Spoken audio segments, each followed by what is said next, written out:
Today we're being joined here by Sydney Thunder superstar Chris Gayle. Thanks for coming on. No worries. Thanks for having me. So Sydney Thunder, you filled in for Usman Khawaja as captain this year. What was that like as an experience to be skipper for most of the year? Yeah, look, firstly, it was a massive honour. Sydney Thunder was where it all started for me.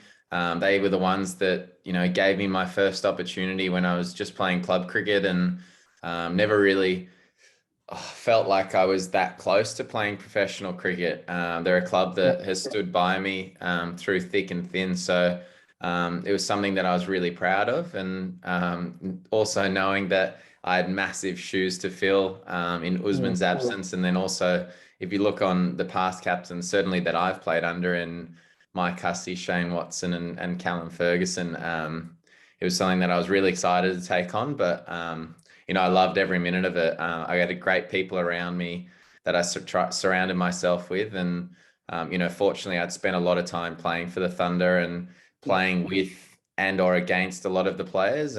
So we were able to develop good relationships, have a lot of fun on and off the field, and have a lot of success as well. So obviously you've been at the Thunder for a very long time through the start of your career there. But what's probably hard to pin it down, but what's one of the most favourite games you've been a part of with the Thunder? Oh, I think I've got two, Cooper. The first one would have to be my debut, SCG. It was against the Sixers in front of close to a packed stadium. So it was just an incredible feeling walking out on the field alongside my childhood hero and Jacques Kallis. I was born and raised in South Africa. So the first time my dad flicked the TV on was Jacques Kallis was batting. He said, if you're going to play cricket, follow what this guy does. He's pretty good at it. And, you fast forward to my debut at the SCG in front of 20-odd thousand people. And there I am walking out with my childhood hero. So that was something that was really special. And then, I think the next year we re-signed Jacques Kallis and we had a lot of success. Shane Watson came on board. Mike Hussey captained us to a win at the MCG in front of 55,000 people. So those are probably two of my fondest memories and best moments that I wouldn't want to give away to anyone if I look back on my time at the Thunder. So you mentioned you were born in South Africa, for people that don't know that. What was the experience like? When did you move over to Australia and how did the cricket come about? Yeah, I was born and raised in South Africa, born in 93, so I'm 28 years young. And look, the situation was with my family. We're a family of four with myself and my younger brother, and my dad was working in Durban and with his job was told he had to move to Johannesburg, which both my mum and dad weren't keen on raising my brother and I there for safety and the aspect of a prosperous future.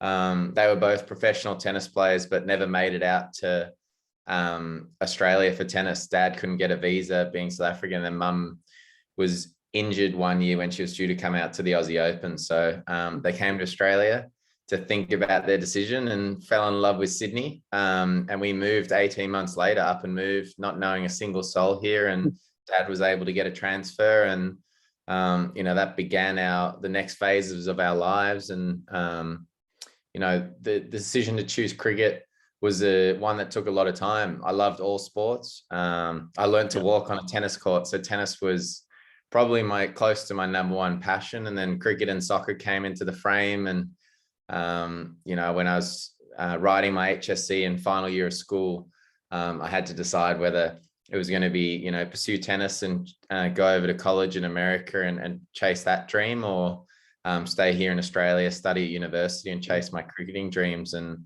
I think the big thing that helped made my decision towards cricket was the element of the team sport. I love playing alongside my teammates, experiencing different cultures, the competition of it. That was probably the one thing that won me over towards cricket. So obviously, I think it was, correct me if I'm wrong, was it last year or the year before you signed a long-term deal with the Thunder? Was it a no-brainer to stay with the Thunder, the club you've been throughout your whole Big Bash career at?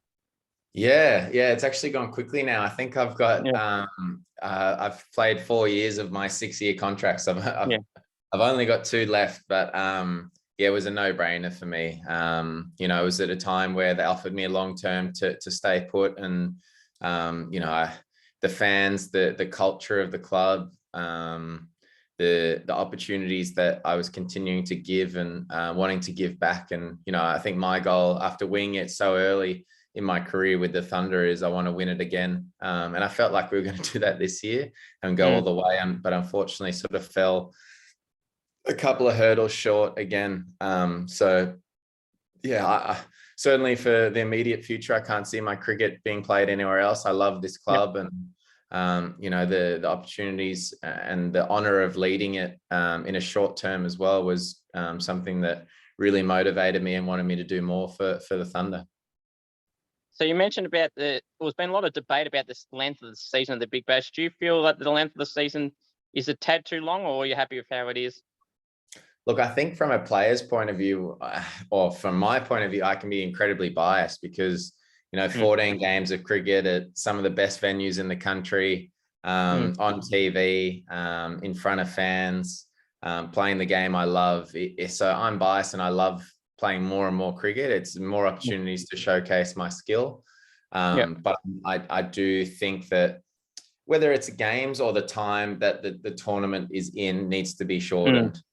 Whether it means more double head, if they want to keep the game amount the same, it means more double headers, or there's a dense period where they can get all the Australian players playing. I think that would be a huge in. But yeah, I'm not sure what they'll do. But yeah, like as I said, from a selfish point of view, the more games, the merrier for me. But I understand it is quite taxing. For fans at times, they are saying it is quite long, or it's hard to come out to all the home games. So I think there's opportunity to meet somewhere in the middle. What was your thoughts on the Steve Smith scenario where they were talking about, well, he's obviously wasn't on the contract list of the Sydney Sixers. There was talking about people saying that, Nathan Lyon, Alex Carey and Travis Ed were allowed to play, but they were contracted on the club's list. How do you feel about that? Would you think that's the right call of how they went about that? Yeah, it was a really difficult one. I kind of understood both sides of the coin. The Steve Smith playing in the finals for the Sixers in the Big Bash is a massive draw card for the fan, the broadcaster, and with the COVID riddled year for the Sixers, it's a huge inclusion for them. But at the same time, to only have to pay Steve Smith a small amount of money and not have him in your salary cap can be an unfair advantage on other teams. There's likes of the strikers or for the other players you name, those clubs took the risk in providing a contract at the start of the season and working out their budget around their players. So to be able to sign Steve Smith for a 1 or 2 match payment, which is, I'm not even sure what it is at the moment, but to pay Steve Smith $4,000 or $6,000, even $10,000 for a game is a lot of money to most people. But based on what his work would be in that tournament, it can be seen as unfair because he's ultimately playing for a low price. So I did see both sides. As a fan of the game, would have loved to have seen him play. And it's just one of those ones where I'm sure opposition players would want to play against the best as well. And to win, you want to beat the best. So, it's a tricky one. It is. I agree with that. Well, you feel for players like Jack Edwards, for example, someone at the Sixers who's in a similar position. Well, I mean, he probably would have been the one that would have fell out for the Sixers had Steve Smith came in. So you kind of feel sorry for the players, that worked hard, have been contracted all season, get a game, and because a bigger name comes in and go, they've kind of been shafted a little bit, being, tossed to the side just because of a bigger name coming in. So I can understand the decision they, went through that way. Because someone like that, could be hard done. But speaking of the Thunder, you mentioned earlier about Jack Cullis and Michael Hussey, some of your favorite people to, hang out with. Of the current list of the Thunder, who's some of the good guys to hang out with? Oh, there's not many bad ones. The guys who's annoying then? Usman Khawaja is the biggest pest. He's someone I get on really, really well with, but he's got a target on everyone's back. So when he came back in straight away, he was the loudest voice and stirring the pot and causing trouble. He's a great guy and awesome to have around the group. I spend a lot of time with different guys just through differing interests. Because of my love of golf, there's a group of guys that play golf and on our off days just to try and clear our heads and give us something to do, particularly in COVID times where you can't leave the apartment that we were in. The only thing we could do was go for a walk or play golf or sit in your room. So that was a nice sort of escape to play with the guys like Alex Hales, Chris Tremaine, Daniel Sams. Usman played a bit when he was there. So that was good fun. And then, spending time with other teammates, just getting similar food interests or food or sleep timings. I go to sleep quite late. So having dinner with other guys as well. We've got a really good environment and sort of everyone understands when you need space or when you need company as well. So what was your overall thoughts for the Thunder boys this year? Obviously you guys made finals, which is a one tick, but how did you think overall you went this year as a team? Look, I think on a whole, there's so many positives to come out of the season, particularly from a lot of our young players who, have had their, they've been around for a few years now, but actually got a good solid opportunity, a good crack at it. The likes of Jason Sanger, Matthew Gilks, Tanvir Sanger coming back, Ollie Davies straight away from injury. So, those 4 young guys who sort of burst onto the scene last year or the year before to now show that they've played a lot of cricket and more experience and contributing more regularly was fantastic. And, it was a sort of close but no cigar, and our wheels kind of fell off a little bit at the back end, particularly when we were chasing totals, if we were brutally honest. And we spoke about it, that we probably need to be a little bit more positive when it comes to run chases. And it was a long season with a lot of the COVID disruptions, guys sitting in apartments, stuck in rooms for 7 days because they were close contacts like myself, or actually got COVID and had to do nothing for 7 to 10 days. So it made it a lot longer. But that we've got a lot to be proud of. And I think the past 2 years, but in particular this year gone, where the group is left hungry for a lot more, which is something that's really exciting. Yeah, we mentioned, I didn't mention it, but Daniel Sams, so he had some experiments late in the year batting at number 4, I think it was. How do you think he went? I think he went pretty good. I think he had a 90, was it 98, 99 in one of the games, done pretty well. Yeah, it was awesome. It's good to see them get that opportunity. A lot of us, we're in that sort of group, him, Ben Cutting, myself, Nathan McAndrew, sort of batting from 6 to 9 some games, or 5 to 9, depending, or 8, depending on our lineup. And a lot of us were wanting more opportunity to face more balls. And he used his and showed his skill and pure power damage. So it was fantastic to see him grab that with both hands and kind of own it and, show what he can do. And he's now feared by a lot of bowling lineups because of the brutal power he can do. So he holds a massive key for us with both bat and ball in that all-rounder spot that we have for him. And, I'm really proud and happy for him to see him having a lot of success for us, for Australia, and hopefully in the IPL as well.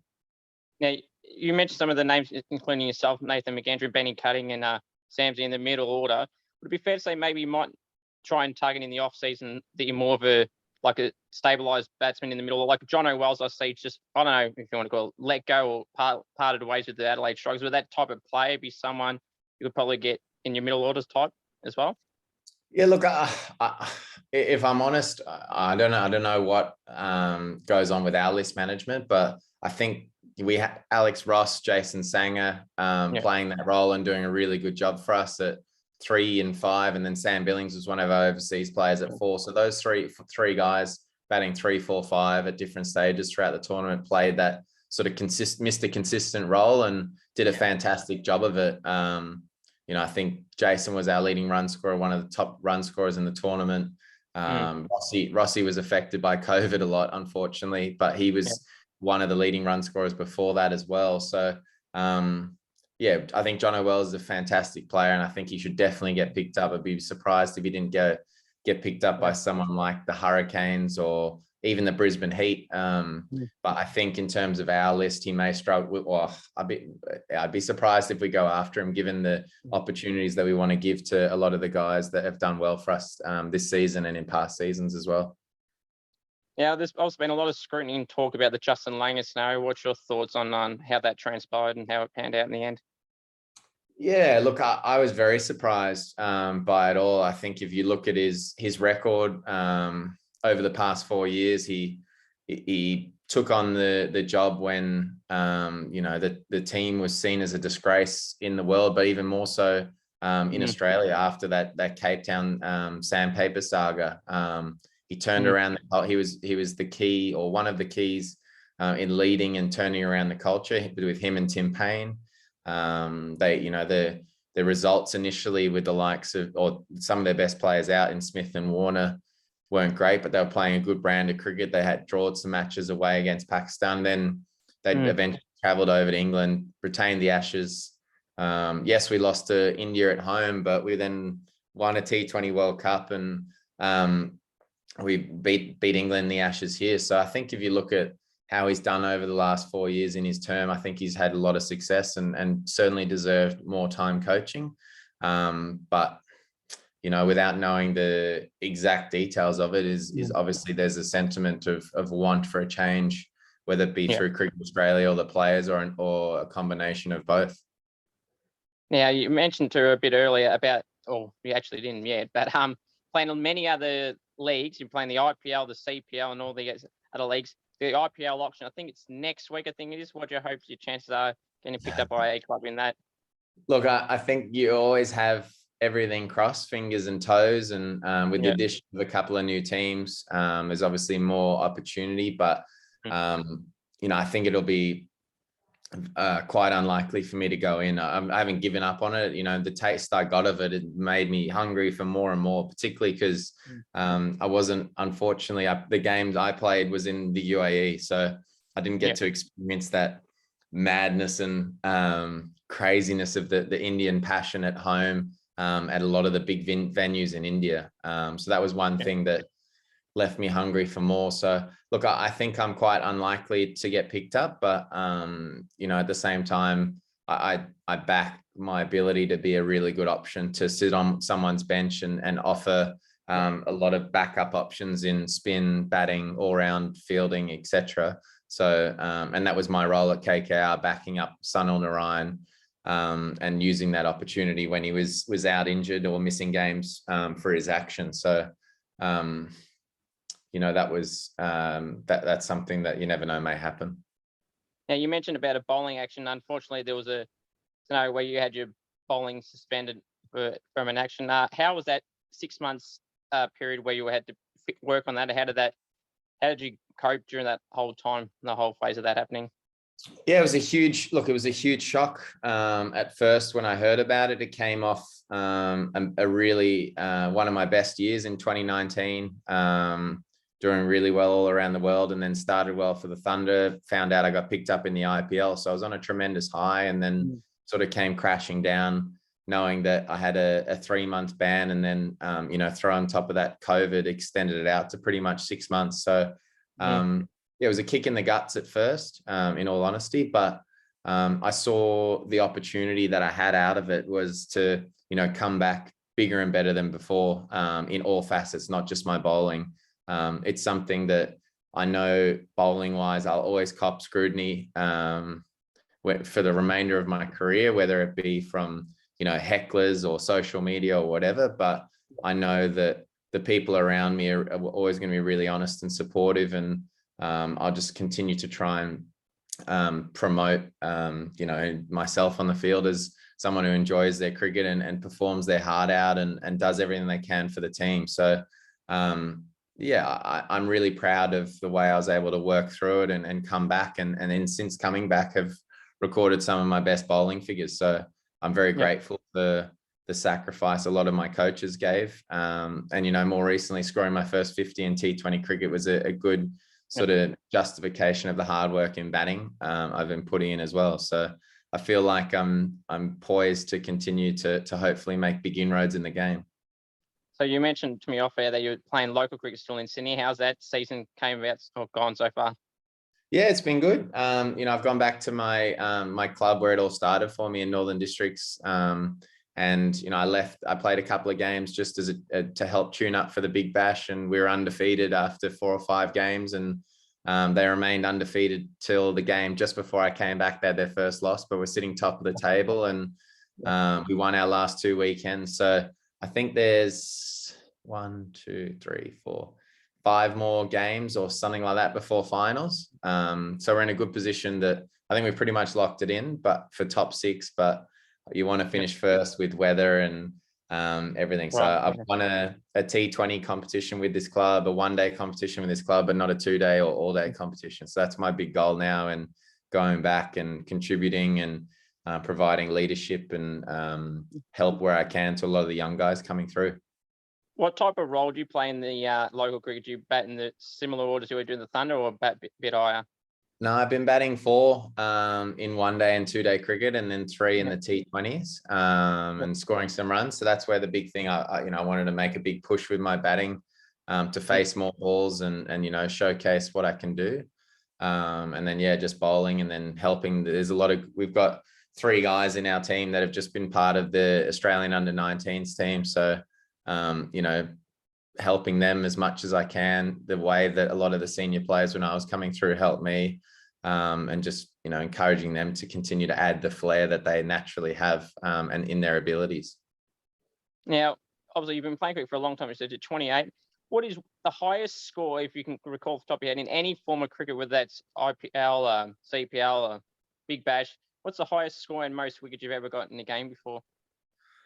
So in a T20 professional game, I think my best top score has been 50 on the dot. It was 49, but I finally got to 50. Top score outside of T20 cricket, like in all cricket, was 178 in a 4-day game.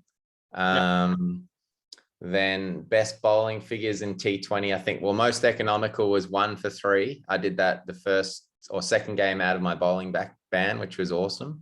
And then I went over to Middlesex this year and got my first hat trick. So I think I was 5 for 30, 31 or 32 maybe off my 4 overs. Outside of that, I think I've got a 7 or an 8 for. I'm not sure. That's still pretty good.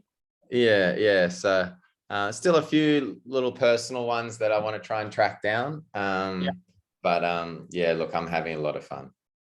So the last Sheffield Shield game you played was in October 2018. Do you have any ambitions to play for the New South Wales side or any other state side in the Sheffield Shield, or would that be fair to say might be done?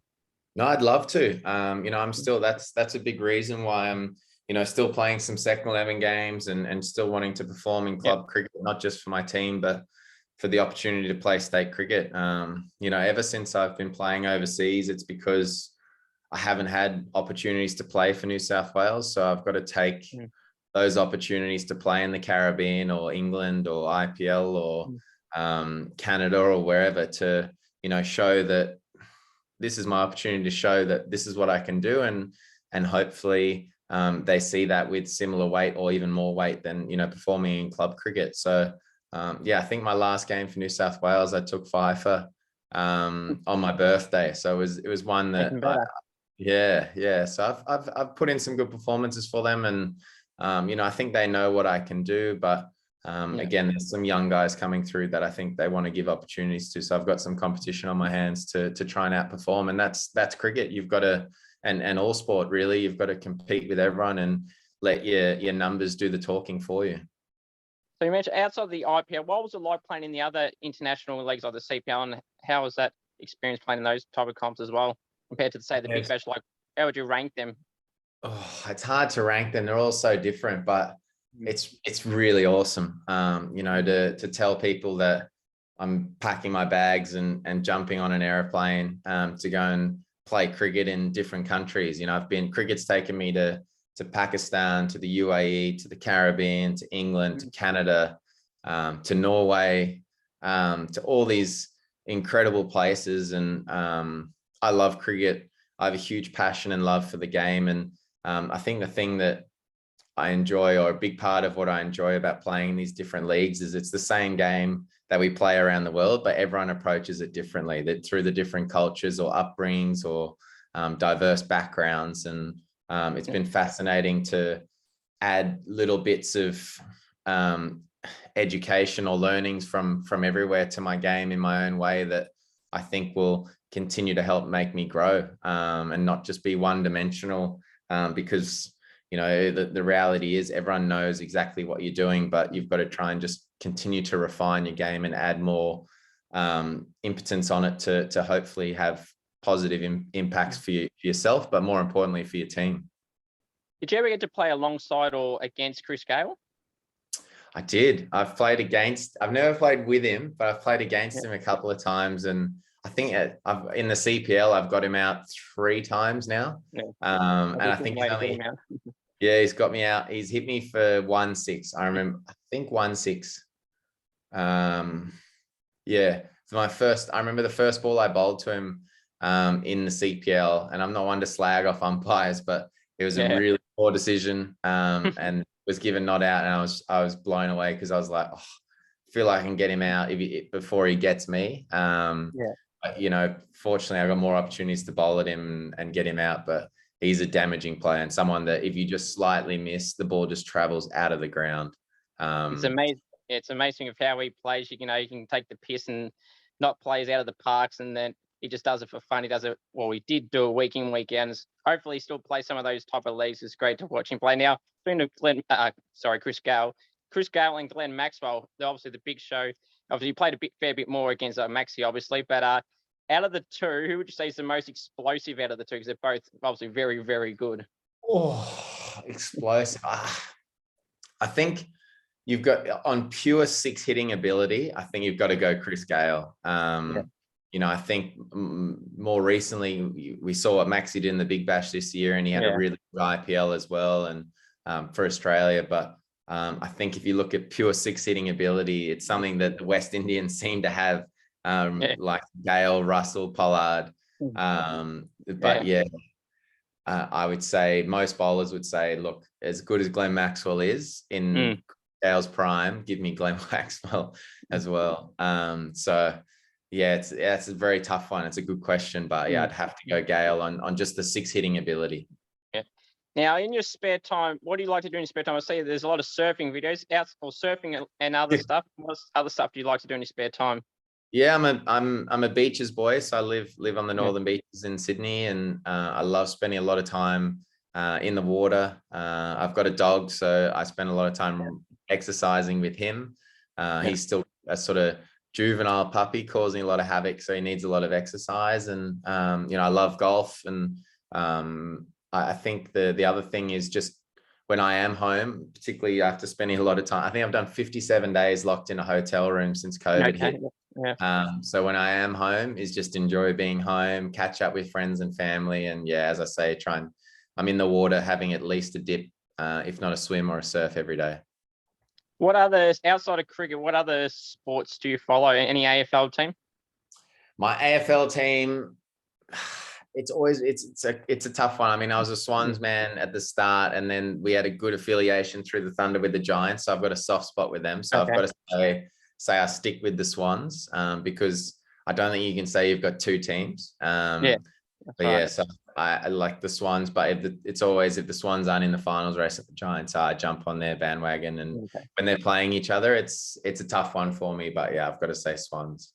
We speak of cricket legends like Glenn Maxwell and Chris Gayle. What's it like watching Buddy Franklin? How good is he? Approaching 1,000 goals too soon. Unbelievable. Yeah, I went to the, funnily enough, talking to derbies, I went to the SCG Swans Giants derby last time, and yeah, he's incredible. He's a stalwart of the game, and he's the Chris Gayle of AFL. He's just got an amazing way to kick goals, and big goals as well, like Gayle does to hit big sixes. That's right. Just finally to wrap it up, Chris, appreciate you coming on. How do you think the Swans will go in 2022? Obviously, they made the finals last year into that close game against the Giants. How do you reckon they'll go this year? Look, one of my good friends and ambassador at Ronald McDonald House Charity Sydney, and Callum Mills, is now co-captain. So I'm a big fan of him and his work, and he's a great guy. And I think anytime there's a big milestone for someone like Buddy Franklin as well, I think they pose as a really dangerous outside threat. I don't think they're going to get a lot of attention as favourites. And speaking on behalf of, I certainly love it when I'm not coined a favourite and an underdog. You can play dangerous. So I think that could suit their game as well. Well, Chris, I really appreciate you coming on, and all the best for yourself and all the leagues you're playing. Hopefully that IPL contract does come, but if not, good luck in the rest of the other leagues and for the Sydney Thunder. Appreciate you coming on. You're a legend. Thanks so much for having me. And yeah, fingers and toes are crossed. Thanks, Chris.